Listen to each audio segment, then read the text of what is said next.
magaalada Cabudwaaqi waqooyiga gobolka Galgaduud waxaa maanta soo gaaray musharaxa madaxweyne ku-xigeenka Galmudug u sharaxan Cabdiwali Ibraahim Garyare waxaana si diiran ugu soo dhaweeyay garoonka diyaaradaha ee magaalada Cabudwaaqi baa kala gedisan ee bulshada ururada dhalinyarada haweenka maamulka degmada iyo sidoo kale laamaha amniga ugu horeyn waxaa halkaasi ka hadlay madaxa arrimaha bulshada oo sheegay si diiran ay u soo dhaweeyaan isla markaana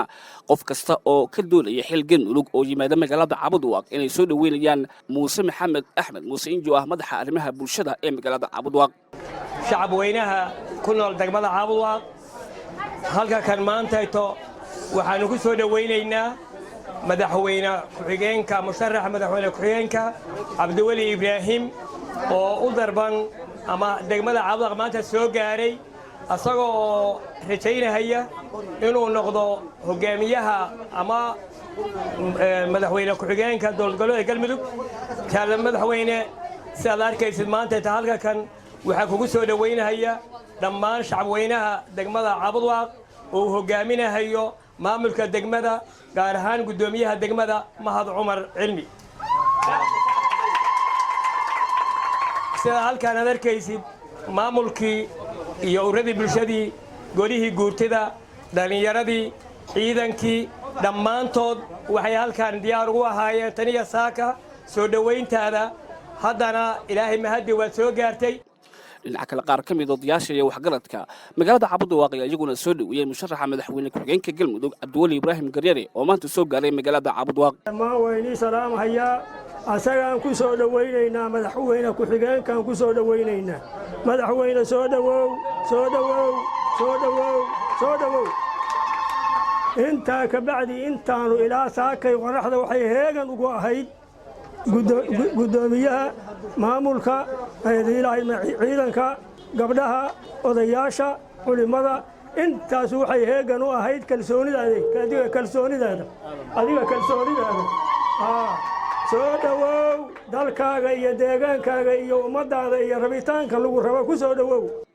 gudoomiyaha degmada Cabudwaaqi Mahad Cumar Cilmi ayaa sheegay in qof kasta oo xil ka raadinaya Galmudug ay ku soo dhaweynayaan magaalada nabadda ee Cabudwaaqi isla markaana musharaxa madaxweyne ku-xigeenka Galmudug Cabdiwali Ibraahim Garyare magaaladu ay tahay magaaladiisa isla markaana ballanqaadka haatan uu sheegay haddii uu ku guuleysto uu ka dhabeeyo mudane musharax ku soo dhawow deegaankaagii waqooyiga Galgaduud dadkii reer waqooyiga Galgaduud ay diyaar kuugu yihiin inay ku soo dhaweeyaan deegaankaaga kuuna rajaynayaan inaad ku guuleysato xilka u tartamayso waxaan ku leenahay soo dhawow qalbi furan ku soo dhawow deegaankaaga ku soo dhawow ma soo dhaweynay musharaxa madaxweyne ku-xigeenka ugu dambayn waxaa halkaasi hadallo kooban ka jeediyay musharaxa madaxweyne ku-xigeenka Galmudug Cabdiwali Ibraahim Garyare waxaana uu sheegay in dadka reer Cabudwaaqi yihiin dad nabadda jecel si diiranna ay u soo dhaweeyeen uuna ugu mahadcelinayo sida loo soo dhaweeyay waxaana uu sheegay haddii uu ku guuleysto xilkan madaxweyne ku-xigeenimada ee maamulka Galmudug in wax badan uu ka qaban doono dhinacyo badan oo uu ballan qaaday markii ugu horeyso ka mahadcelinayaa waqtiga qaaliga ah aad u soo horteen qorraxda aad u taagneedeen maanta dhan aad sugayseen aniga iyo wafdigii idinkaga imaanayay magaalada Muqdisho ee idinku soo booqanayay Cabudwaaqi waxaan idinkaga mahadcelinayaa dulqaadkaas waana idinka raali gelinayaa tacadiga daaha ee ina galay ee aan idinka soo daahnay anigu aad uga xun sida aad la socotaanna waxaan ahaa musharaxii ugu horeeyay ee ku dhawaaqay inuu xilka u taagan yahay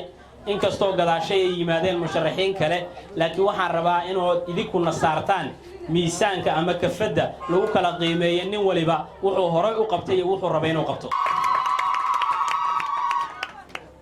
sidaa darteed Galmudugta aan rabo waxaan idin dulmarayaa nooca ay noqonayso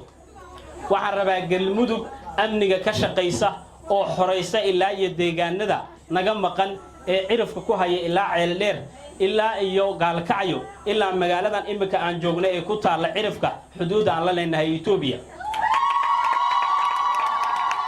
marka aan leeyahay ammaankana waa meesha ay noloshu ka bilaabato oo dadku markay amni helaan ay kaga fikiri karaan horumarka kale ee leh waxbarasho ee leh caafimaad iyo aasaasiga ganacsiga sidoo kale waxaan diyaar u ahay Galmudug aysan cidna marti uga noqon qof kale oo ay wada leeyihiin dadka wada degan raallina isaga yihiin qof walibana guriga uu joogo uu ku dareemo in uu isagu lahashada ama lahaanshaha Galmudug uu wax ku leeyahay garsoorku waa lafdhabarka sidaad la socotaan 4 sano oo galmudug jirtay baa waxay nooga dhamaatay qasaaro oo dadka galmudug wada degan maamulkii soo maray wuxuu ku ragaadiyay cadaalad darro aysan dadku ugu sinayn in ay xaq iyo xuquuqda ay ku leeyihiin galmudug ka helaan galmudugta aan doonayo waa mid garsoor ah oo idinkoo dhan guri waliba ay ku gaari doonto cadaaladda Bashir Yusuf Nadara TV-ga caalamiga ee dalka magaalada Cabudwaaq